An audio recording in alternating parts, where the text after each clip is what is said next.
Good morning, beautiful people. Good afternoon or good evening, wherever you are in the world. Today we are going to make a beautiful watercolor painting of a whole bunch of flowers. I will be using a size 12, a size 8, I think it was, and a size 2 paintbrush. So I'm not going to give too much instruction on how to create these flowers. Instead, what I'd like you to do is pause this video whenever you need to and just copy exactly what I'm doing, and hopefully it can all come together for you.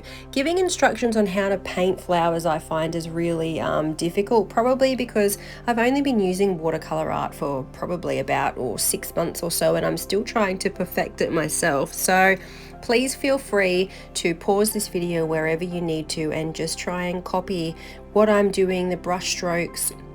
Pay attention to when I'm pushing down on the paintbrush and the different firmness that I'm using, because that is the trick with using watercolor brushes. It's the firmness and the pressure that you put down on the actual brush to give you all the different effects. So good luck, guys. It does take a little bit of practice. And as you saw at the beginning of this video, I am using Paul Ruben watercolor paints. Now, I highly recommend giving them a try. When I first started using watercolor paints, I actually started off with all the cheap brands. And I tell you what, guys, spend the money and get some really good quality Paul Ruben paints, because they are amazing. No, I'm not an affiliate or anything like that. I just love them. I have yet to try, what is it, Winsor & Newton? I don't even know the other brands, but this is the one that I've stuck with so far. Maybe in the future I will spend a little bit more money and get some other ones, but I absolutely love these. The colors are beautiful, vibrant. As you can see, I'm using the purple and I'm using the maroni pink in this set, and they're just beautiful, so bright and gorgeous. I just love them. And for those of you that have been following me for a while, you will know that I am obsessed with purple. I love it. So is my 5-year-old daughter. She loves pink more, but she's also very obsessed with purple. So together, our house is pink and purple, as you can imagine. Okay, so how are you guys going with your flowers? Are they looking like mine? Make sure you tag me on social media or send me a picture, even message me a picture, because I would love to see how you guys go creating this. And of course, as always, please comment if you have any requests on any tutorials you would like me to create for you, as I'm always looking for new ideas.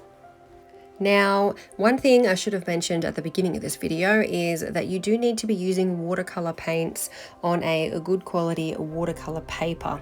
So watercolor paper and printing paper are very different. Printing paper is very thin and it doesn't hold paint very well, or at least watercolor paint, because it's so runny and has so much liquid in it, it just warps your paper and makes it look terrible. So definitely go and invest in some good quality watercolor paper. I will recommend a few in the description below. You can get heaps of different types off Amazon.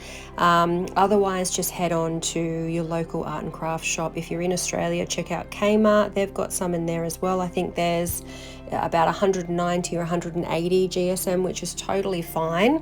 I tend to get the A3 size paper because when I was first starting, I made heaps of bookmarks just because I hate wasting my paintings. Like, if I'm playing with the paints and the colors and I'm trying techniques, I don't want to just waste it if, you know, some of it turns out bad, some of it turns out good. So I made a whole heap of bookmarks, and I actually give them away for people that order any of my stones or any of my dot mandala art, any of my artworks.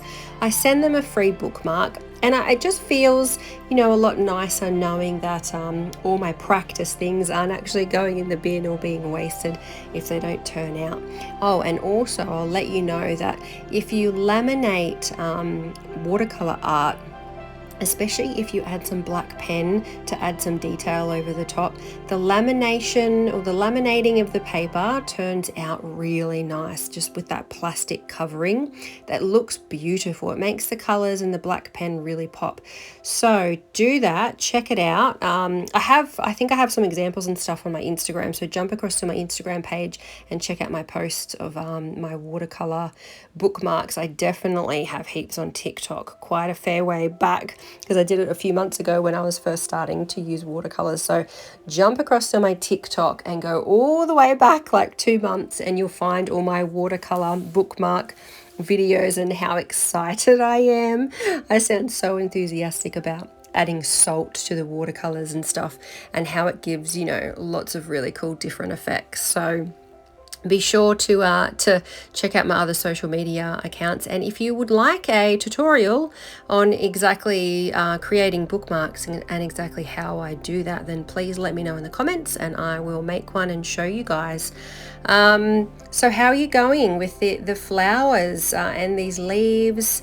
Now it is good to add some different colors. I think it has a really nice contrast between the purple and the red flowers and the different shades of green. Add some browns, use some really light greens as well, like really watered down light greens, because then that kind of gives the illusion of depth in your painting.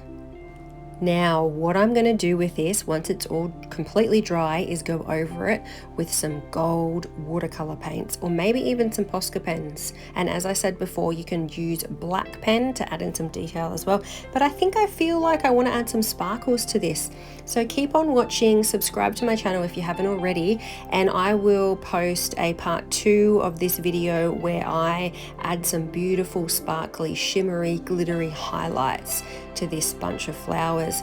And of course, as always, thank you guys for watching. Thank you for supporting me in my creative journey. Please feel free to stay in contact with me on my other social media accounts, and I shall be back hopefully very soon with some more tutorials for you guys. I hope you are enjoying them, and yeah, have a good day, have a good week, have a good year. I'll talk to you soon, guys. Thanks, bye.